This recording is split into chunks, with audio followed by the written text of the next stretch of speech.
Hi, Hey, I'm Julia, and I'm Amanda, and this is Much Needed Advice. a podcast for people who want to know what to do.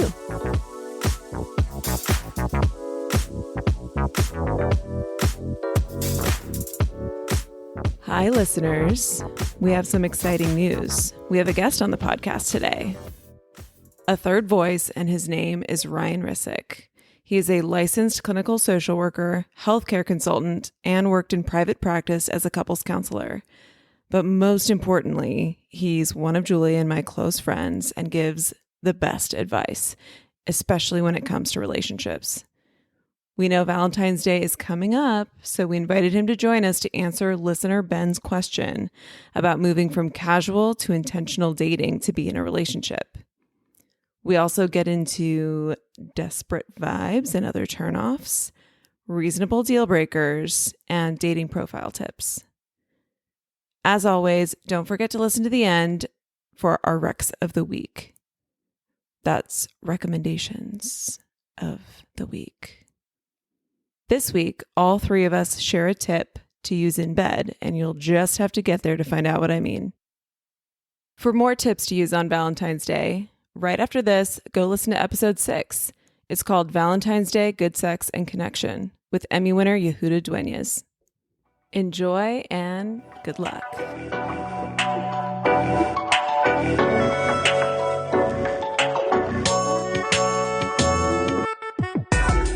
This is a story that goes back closer to when I had just come out. So probably within a year and a half of really starting to date for the first time. And how old were you when you came out? I was 21. I was very social, very excited about coming out, was meeting a lot of people just because I was playing in a gay football league, going to a new gym, just being fresh out of college. And so I think I probably had a schedule that was planned out for 2 weeks at a time, meaning that if you wanted to hang out with me, you would have to get me like the 15th day. Not unlike now. Well, I mean, it's not nearly that bad. Ryan anymore. has the most packed social schedule of anyone I know. That's not true. we know who has a more packed schedule than me, but we digress. Yeah, Vivian. But one of the places where I was finding people that I was interested in was at my gym, because it was a very gay gym. People felt very approachable, which is something that isn't always the case with the gay community, because not everybody is gay. You couldn't just go up to somebody at a grocery store and say, hey, what's going on? However you're picking people up. And so there was this guy who was new to the gym. He was very attractive. And I've always been more of the aggressor. So I went up to him and just started striking up conversation and asked if he wanted to grab a drink sometime. And he said, yeah, but of course, with my schedule, the drink had to be in 2 weeks, which is already a little weird, right? Like if you're going to go on a date with somebody, to have it be like 2 weeks later is a lot. Finally, the day comes, and I am that anxious person when I was first starting dating, saying like, hey, are we all good for tonight? And he says, hey, I've been feeling a little bit under the weather, so maybe we should postpone. I'll leave that up to you. Like I could meet, but he's kind of giving me the sign that like he's not 100%. And so me knowing that if I was to postpone this date, it would have to be 2 weeks later. I just powered through and was like, no, that sounds good. If you're okay to go, like we should just do it. Again, we're talking about the desperate vibes topic. And so we ended up going on the date. And then during the middle of the date, he was like, yeah, I think I'm not feeling that great. And he had to go to the bathroom for like 20 minutes. And it was like a whole thing that definitely put a damper on it. He wasn't communicating about how he really felt. He wasn't willing to cancel. He was hoping you'd get the hint. Yeah. You were kind of ignoring the hint. And like now I would get the hint, because I'd be like, why would I go on a date with a sick person? That doesn't make any sense. Nowadays, I would, first of all, not have a schedule that's that crazy where rescheduling would take literal weeks. But just knowing that I want to make sure I'm at my best and that they're at their best, and that our focus can be on our connection and not on me worrying if they're sick or them worrying if they're sick. Like, and I've been in the other guy's shoes, I guess, before. If I'm feeling sick or if I'm like not in the zone, I will cancel. But it can make the other person really upset, and it can make them spiral sometimes, and it can make them think, oh my God, she doesn't like me, or this is an excuse. So I've definitely experienced the fallout of knowing my limits. Any guy that has come back and been like easy breezy, it puts me at so much ease. And it also tells me that I'm not like the only one on their radar. And that their ego is not tied to your attention. It takes a lot of pressure off. Well, and just knowing if you're always going to be scared of their reaction if something comes up. I have a really hard time canceling on commitments that I've made. I will wrestle with the decision the entire day instead of just going, I can't come, I have a horrible migraine, like I can't even see. And that's just with normal people. If I knew somebody would react so negatively, like I just couldn't have that person in my life. And look, like, we can all do it. If someone's canceled on me for something, I'm sure I've questioned, oh, are they really sick or whatever? But it doesn't matter. Just assume that they're telling you the truth and move on with your day, move on with your life. If it happens like many times and you just can't connect with that person and you can never meet up, hopefully by that time you've asked out a couple other people that you're interested in and are spending your time with them instead. Yeah, and I don't need to know if this person is telling the truth. That's not the most important part of it. Honestly, the most important part of it is that if this is the person's regular life cadence, do I fit into that? Like, let's say you did cancel on someone 2 times in 2 weeks. This could be coincidence, or it could be a pattern. And so is this someone you've been on dates with before where you felt like you had a connection and you're like, you know what, I think it's worth working through this odd pattern that they're going through? Or should I say, you know what, I don't see that this is going to like function with me, and I get too upset or anxious when somebody cancels that I can't do a consistent canceling person?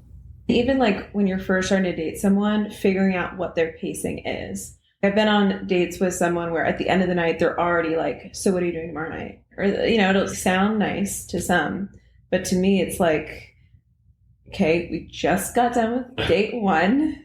My pacing in general, at least for the beginning of a relationship, is like once a week feels right. But for this person, his needs were totally different from mine.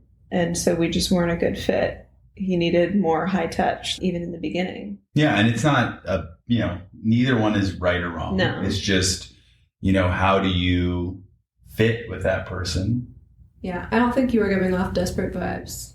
Yeah. I think that the desperate vibes part is that in my head, what I also was thinking that if I don't go on a date with him today, then it may never work out. Yeah. And that was somehow the worst scenario because it needed to be him on that day. Your decision to go forward with the date was made out of scarcity mindset. Right. That it was like now or never. And almost like I've convinced him that I'm worth going on a date with, but if we give him any more time to think about it, then it might not happen again. Like I can fool him once, but I don't know if I can fool him twice and get another date. Oh my God. It was kind of like that was my, but again, this is first coming out, right? And just not really knowing myself, and also not really having the positive feedback that you get from dating. What are the things that people do like about you?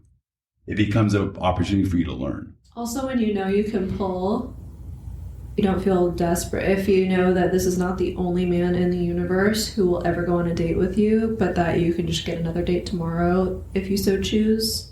Whoever's asking me out, I want to know that they can pull other women. I don't want to be the only one. One of my exes always had this phrase, he had it in his house. If you love it, let it go. If it's meant to be, it'll come back, or something like that. Yeah, the song by 38 Special, hold on loosely, but don't let go. Right. And it's also exhausting to think about all those things. Am I doing this right? Am I doing that? If you have to do that much thinking, for me, that's a sign that I'm not in the right relationship. Are you an overthinker in general? And do you have any coping skills for overthinking? Definitely something that I did a lot when I was in my beginning stages of dating and when I was younger. Just overanalyzing everything. Did I send the right text? Was having a kiss at the end, was that right? Or am I doing something wrong? And I felt like a lot of that had to do with not knowing myself fully, and also not knowing and feeling confident that I could behave like myself and that people would be drawn to that. Right. You were trying to figure out how to be to make people like you versus just being yourself. Right. And because knowing that for me now, I have to be me, because even if I can like fake it being somebody else for a while, I'm not going to want to do that forever.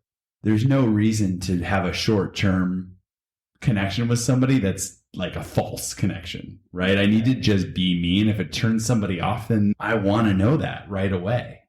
And so even if that means we only go on 3 dates and not 3 months of dating, I'd rather save my time and save their time. I remember hearing in another podcast the things that you can do to make yourself stand out. And it's like, if you have a weird interest that's very specific, these are the things you want to highlight. Every once in a while, there's going to be someone that's like, oh my God, that's my weird thing too. And that's the person you need to meet. Even not somebody with the same interest, but somebody that thinks your interest is so cool. Because you're actually unique. Right. Yeah. You're actually telling them something they haven't heard before for once. Right. Like when we watch The Bachelor and everyone's like, family's really important to me. I like to travel. Okay. Right. No one's going to be like, I hate families. Nobody hates travel. Yeah. And in the dating game, it can get really monotonous. So it's only to your benefit to be true to yourself. Don't try to be weird, but you probably are. So just figure out how you're weird and don't be afraid to flaunt it. And you're not trying to have, 17 partners, right? You're trying to have one. So it's not a game of collect as many as you can. It's a game of find the one that works. Really quick, back to overthinking. I think my biggest antidote to overthinking is playing the worst case scenario game. That always just squashes it for me. Where you go, what if they don't like me? Okay, they don't like me.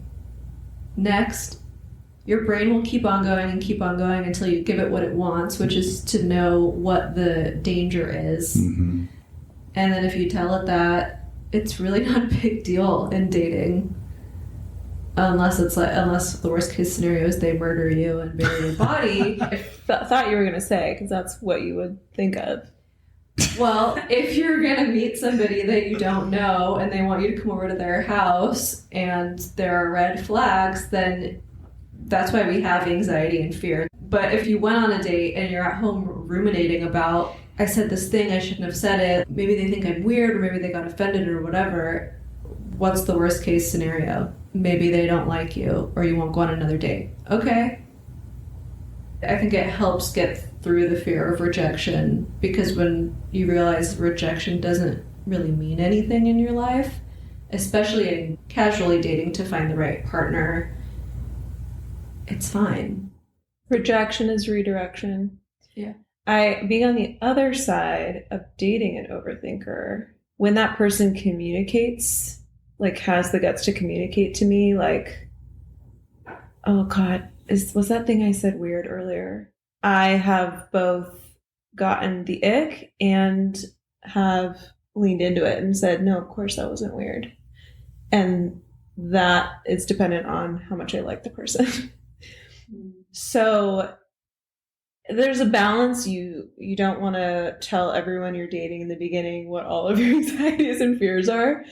But like, if you feel safe enough to share that with them and release a little bit of your anxiety, or maybe share a moment of vulnerability with them, that can be like really sexy if they're the right person, and it can bring you closer. And if they're the wrong person, then it'll speed up that process too. So don't be afraid of being vulnerable if you're having an overthinky, anxious moment. Something that obviously comes into play a lot in dating is insecurities. Not everyone is 100% secure 100% of the time, but there are definitely people that can make you feel more insecure, and there are people that can make you feel more secure. And I think reflecting on that and how you feel in your body with a person is really important.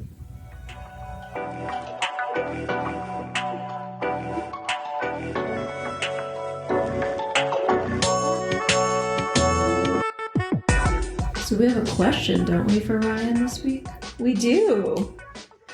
Dear M&A, I'm 32, gay, and in LA. I've been single for a couple years now.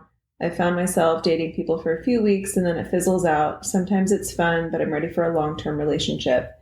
But it's just not happening. What can I do, Ben? I feel like we've all been Ben at some point, right? When I think about relationships, I bucket people into 3 categories. One of the categories is people that we know that are like always in relationships, these serial monogamists. And then there's the people on the other end of the spectrum, people that are either never or rarely in relationships. It maybe has happened once or twice over a long period of time. And then there's the people that are on the in-between, which is probably most people. But I think in terms of how do you go from casually dating to seriously dating or dating to have a partner for life, I start to think about where does that stand as a priority in your life, right? Like a lot of times people are casually dating and that means that they are seeing their friends, they're getting their work done, they're working out and going to the gym every day. And the dating is like, after all those things get done, now I have whatever energy I have left, I'm putting it into dating. And sometimes that's enough to find the person, but sometimes it's not. So if you find yourself having this experience where you're like, oh my God, I've been dating and I haven't really found anything solid. Well, how much time are you actually using for this dating that you're doing? Like, are you just doing one date every 2 weeks? Julia, you were talking about a story of a coworker earlier where that person made it their mission to be in a relationship, and that meant going on dates every single day until they found that person. And to me, that's a sign of somebody. I mean, that's a lot. So I don't expect that people listening here are going to be able to put in that much energy. Mm-hmm. But what happened with that person? They found their wife. I know 2 men, straight men, who never had a girlfriend and then got to their early 30s and decided, okay, I'm ready to settle down. Went on a mission to find a wife and found a wife within a year, got married. They have kids now, both of these men. But they treated it like a job, like finding a job. You apply to a bunch of different places. You put your best foot forward. If you're really looking for a job, you're sending out resumes every day. You're talking to recruiters. And that's how they treated finding this partner. It hadn't been a priority before romantic relationships, and they'd gotten to a certain point in their career and their lives where they went, I want a partner in all this. And so the shift in mindset is what led them to find a partner after never having had one. So it makes me wonder, it sounds like Ben has been casually dating people who seem to be also interested in just casually dating. How do you think you break that cycle and date people who are looking for relationships? Is it about saying that up front? Is it about putting it in your dating profile? Is that icky? I don't know. Yeah. I mean, I can speak from the gay perspective. With gay dating, a lot of dating is online profiles because that's the sort of safe space to be able to connect. But yeah, I was thinking about what you're saying about jobs. You know, there's certain jobs you might apply for if you were, like, let's say you were going to travel abroad for 6 months, right? And you wanted to be in a city. You might take a job for 6 months that you would never take if you were actually planning on being somewhere for a longer period of time. Right. And so with dating, I think it's the same way. You have to make sure that the job application that you're sending in is for a job that you want to have for the next 25 years. So if you don't know what that is, you have to figure that out first. What is that job we're using this as a metaphor, right? But what is that job that you want to have for 25 years? What does that look like? Do you know? Have you asked yourself, what's that person? What are the things that I have to have? What are the things that I don't want to deal with in a relationship? What are those markers so that you're aware of them? And then you can go and look for it. And I think what you're saying is that, to me, how do you signal that to others? Mm-hmm. I think definitely having in your dating profile is a great place to start, because that is sort of the first interaction people have with you. So if you're saying something that's like, I'm just looking for serious relationships, that's a lot different than just saying looking to connect with like-minded people, or whatever people say these days on their dating profiles, because it shows that you have some future intentionality that's very clear about you looking for a partner. Right. And then at some point in the first few dates, being very intentional, I think also really helps to say, I'm not looking to casually date. So I have nothing against casually dating, but I'm at a point in my life where I'm looking for something more serious. So if that scares you, totally fine. But if that is of interest to you, then that's really interesting to me, because that's how you weed out who's ready and who's not. Yeah. At least at the onset. And you can start dating someone and feel like, are they really ready? And you have to do that part. But a lot can be figured out in the first kind of interactions you have. And you have to know that if you are putting that on your profile and telling people that on dates, you're going to get fewer people, which is what you want. Because then you don't have to spend 2 to 3 weeks with 5,000 people. Maybe you date 5 people in the next month and then continue on with 2, and then 2 becomes 1, or whatever it might be. So to not be scared if the volume of dates or potential partners goes down when you become clearer about what you want. And you mentioned being clear about what you want in a partner. How do we advise people to be intentional about what they're looking for, but not be so narrow that they're weeding a bunch of people out who could be great? Yeah, I think that and we just talked about casually dating. There's a lot you can learn from casually dating. Do I want to spend the rest of my life with these people? Maybe not, but I do know what I can tolerate for 2 months or 2 years or 2 weeks or however long the relationship ends up being. And I can kind of figure out like, what are those deal breakers, right? Because for me, what it comes down to is this livable or is it not? You were saying too about how do you know what you want but not close the door on too many people? Are you finding yourself connecting with a lot of people and able to develop connections, or are you having a harder time with that? And if you are one of those people that finds it harder to connect, is it because you've set up these things in your mind that are creating these deal breakers, as you may imagine them? What about that person that you went on a date with didn't work for you? And really thinking about what is exactly the reason. Is it because of something they said? Is it because they have kids? Is it because they just got out of a 10-year relationship? Like, what is the reason? Because then you can start to piece together what your mental deal breakers are, and if those are actually reasonable, or if they are something that you're just eliminating that person, and that may be a mistake. Yeah, they may instead be clues that you need to work on your ability to connect with other people, your ability to be vulnerable, your ability to be yourself, your ability to work through your shame. So, yeah, I think there's a lot to unpack in therapy.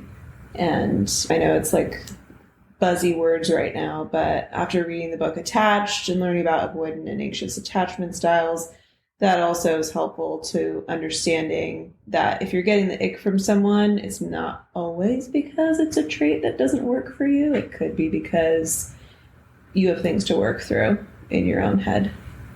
Yeah, I think you make a good point too about vulnerability, because it can be really easy to write people off and say it's because of some arbitrary list that you've made as a way of avoiding big feelings or avoiding rejection. Rejecting them before they can reject you. Right.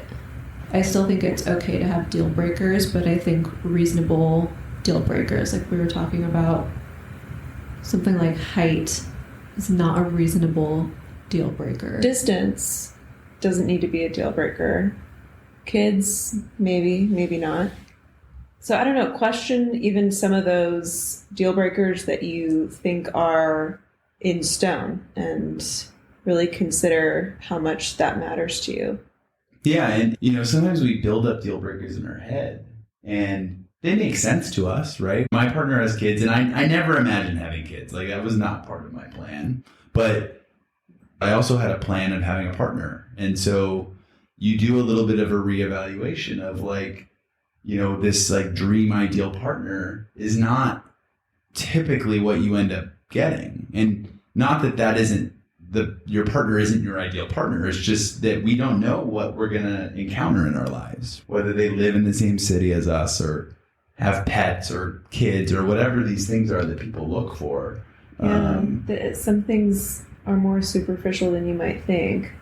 And the things that remain are sort of your core values in life.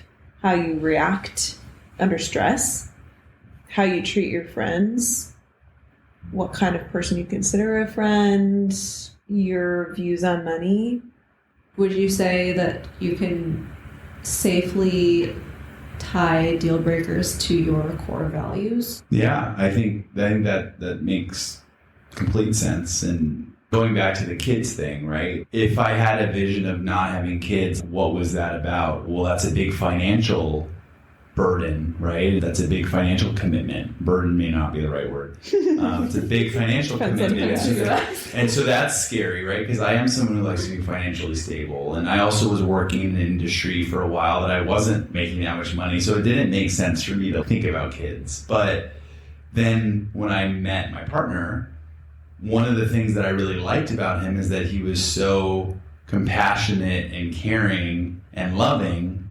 And that's what happens with the people who want kids is they're those types of people. And so in my head, I was like, oh, I do actually connect with people that have kids because they have these traits that I really admire and enjoy and want in a partner. And so you figure out how to make that work, right? And I think there are like small, odd moments that tell you whether or not that person's values are aligned with yours. Like it's not necessarily a straightforward conversation. Like I remember one person that I dated for a while, I met at a bar and he came up to me. It was clear he was interested, but I was like, whatever, I'm with my friends. But at one point in the night, someone that I knew that was part of our group got a little rowdy and offered to buy the whole bar a round of drinks. And I was kind of, from afar, saw that the bartender had her card and there was a problem with it. And I saw this guy who had approached me earlier just like slip him his card without the girl noticing, without anyone noticing, and just kind of like had her back for no reason, like not trying to impress me, not trying to like get any credit, but just doing something kind for someone who's trying to be fun and smooth out the situation. And I was just like, I'm asking that guy to come home with me tonight. Why was Julia trying to buy everybody at the bar drinks? She's always getting rowdy and trying to max out her credit card. Yep, that's me. Yeah, that's hot. It's nice to see a man take care of business without being asked. And just someone being, like you said, a compassionate, just having compassion for another human when it wasn't even necessary is just like very hot. So it sounds like a lot of people are trying to do calculus when it's really just simple arithmetic. You don't have to be in charge of every single detail about a person before you even go out and date, but it's really just about getting to the core of who someone is and what their traits are and how that works with you. Mm-hmm. because maybe the things you're thinking, well, I don't know about that. I don't know about someone under 6'5". Or someone over a certain age or under a certain age. There's all these things that we put up, and, you know, it's fine. But if you're also finding yourself having those challenges, then you have to make some changes. If Ben is having this challenge, Ben's going to have to do something different, because you can't just do the same behavior over and over and expect a different result. Right. Yeah. When I met Jeff, my current partner, I made him take the Myers-Briggs, the love language, apology language, the Enneagram. Amanda and I love psychological evaluation type things. Mm-hmm. And you learn a lot about a person if you know those things well. And I was just like, I don't want to waste time. I don't even want to ask you these 50 questions. Maybe that's lazy, or maybe that's, I don't know. I guess I was at a point in my life where I wasn't looking for a relationship. I've always been in them, not on purpose, not to be cocky, but I feel like I can pull. And so I was like, you got me hot. I was like, okay, you want to date me? Like, take these fucking quizzes. Take all these quizzes and send me your results, and I'll see if we're compatible and not waste any of our time. And honestly, anyone who's like, no, I'm not going to take these quizzes, I'd be like, great, check, check, please. And also, if you, let's say you did this as your regular thing and then you never had a partner, then we might look at this and say, is this maybe one of the things that's restricting you, right? And so again, it's individual to each person. Yeah. So for Julia, she was like, this is me and this is what I'm doing, and it worked for her. Yeah, and so I was like, give me a reason to weed you out. Right. Yeah, which is also sometimes like necessary. I found for straight women, the key is to do everything you can to resist dating someone and just see how hard they fight for it. And that'll tell you a lot. That weeds out a lot of the bullshit. Speaking of that, we haven't even talked about, we're both reading The Art of Seduction. Oh, yeah. Great book. Robert Greene. Problematic as hell. It's so problematic, the way that it's written. Look, it's about what works. It's not about whether it's right or wrong. It's non-judgmental. Yeah. Some of the advice is manipulative, and it's definitely like heteronormative. What I like about it is he breaks down seduction into, I think, 9 archetypes and explains what all the archetypes are, and you'll hear one that sounds like you. And when you identify what your natural charm is, it helps you to hone in on what your natural charm is. It's good for business, friendships, whatever, and dating. But I thought it was really interesting because it also shows you how other people can manipulate you. And seduction is obviously a big game in the early stages of dating. So that's an interesting read if you're looking for something to read. Which is the one that seduces with humor, because that's the one I'll fall for. That's not one of them, but same. What? Yeah. I haven't finished reading all the types. I'm on like the 3rd type right now. And I haven't heard mine or the one I'm attracted to yet. But I did think of another moment when like I just knew I was going to date someone. It's when I was at a festival in a big group. And it was the end of the night and we were in this super long line to get to the buses, and it was taking hours. And like, you can imagine the hell that is. It's the middle of the night. You just finished a festival and now you're just like standing in line in the cold. Like, it sucks. But this guy had this lightness, was making jokes, and was just like, we were just like making each other laugh the whole time in line. Like, if you can have a moment like that in the worst of circumstances, I was just like, this is going to work. That's interesting because it's almost similar to the guy at the bar. It's like a guy who can remain cool in a chaotic situation. Wow. What did you say? Someone who can like make the best of any situation or save any situation. Yeah. Think of moments like these when you've been really attracted to someone, and like, what is that about? What do those moments have in common? And that'll tell you about your values. and what you really want in the person that you could be with for 25 years. And, you know, I don't know for you two, but for me, people that I've dated for more than a year, during my first date, it was like a momentous occasion. Like it felt like my axis got rocked a little bit. Wow. Like every time. I think I've also always known right away. Yeah. Yeah. And like you always want to have hope that there's another one. And so that's why I feel like I went through the maybe people. But every person that I actually dated for a long period of time was I knew from that. It's like a gut feeling right away. Yes. Yeah. Same. And the maybes are perfectly worth exploring. Totally. And they're the people that you might learn some stuff about or from. And maybe your maybe will turn into a yes. Maybe. Maybe. Always be my baby. I think everyone I've ever seriously dated, it was just a really easy connection in the beginning. Someone you can talk to really easily and want to talk to all the time suddenly. Yeah. Which I think is a good indicator for chemistry. Effortless. At least. Yeah. Doesn't mean they don't have issues that will block a relationship long term, but it's a good green flag to start.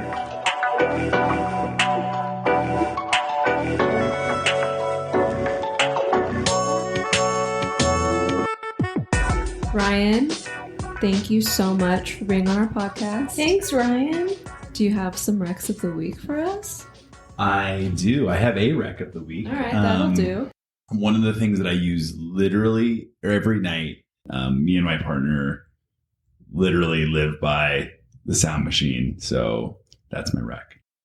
If you have any issues sleeping, if you ever deal with outside noise, if your partner snores, like whatever the thing is that you're dealing with, I so recommend downloading an app or using your phone. I mean, you can get a sound machine too, but that's just an extra cost. Your phone can do the whole thing itself. Do you have a favorite sound? White noise. Just like... I was going to say, Ryan and I bunked up during a friend's wedding. And he played the white noise sound machine, which was really helpful for me because I have to fall asleep with some sound. But I usually, put on a podcast or just like anything helps me fall asleep. So it was great. Should we all do like sleep related? Yeah. Let's stick with the sleep theme. I like this for us. Yeah, I have my new obsession. Tell us. My sunrise alarm clock. It's amazing. If you know me, you know I would never be excited about an alarm clock. I literally... True. I don't like waking up. Period. I haven't used an alarm in years. It's part of the reason I'm an entrepreneur. And nothing is worse than the annoying sounds on your phone. There's like expensive ones like the Hatch and the Philips. I got just an off-brand Amazon one that I'll link in the show notes. The way I have it set up is it does a 30-minute sunrise. So if my alarm is at 8 o'clock, the sun starts rising at 7:30, and it just gradually gets brighter and brighter. And then you can choose to have it make a noise or not. I have it do just little birds chirping at 8, and I feel like I'm waking up naturally. It's a trick. Wow. So that's been really cool. But what I also love about it is there's a sunset setting where you can set it over whatever period time you want. I do 20 minutes, and it just gradually gets darker and darker. And I find that really helps me turn my brain off and go to sleep, because I've always had a hard time going from the bright lights in the bathroom and minty toothpaste and whatever right into complete darkness, and now I'm supposed to be asleep. So I put on my sleep headphones. I'll also link those, and put on an audiobook, and then put the little sunset thing on, and it's just like I get gradually lulled to sleep, and it feels really natural and nice. That sounds so lovely. That sounds amazing. Wow. I'm going to buy that immediately. Totally. And then I will add on my sleep hack, which is my humidifier. And there are like a million different brands. I really love my Alo one. It's mold proof. It works great. It looks nice on your side table. It's very simple.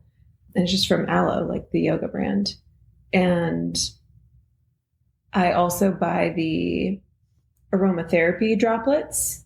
My preference is eucalyptus. And it's like I'm going to sleep in the jungle. And it makes a world of difference to my skin, my eyes, everything when I use it at night when I'm sleeping versus when I don't. Normally, I would wake up feeling so dry, I feel hungover, even, not drinking or anything. And with this, I wake up like my lips aren't chapped. It's night and day. And for those of you that can't see Amanda, her face is glowing. So she's definitely doing something right. Thanks, Ryan. So that's what we think you should do. What do you think? Rate, review, and subscribe wherever you get your podcasts. Do you need advice?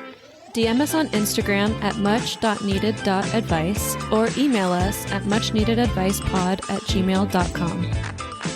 Bye. How did we become one voice?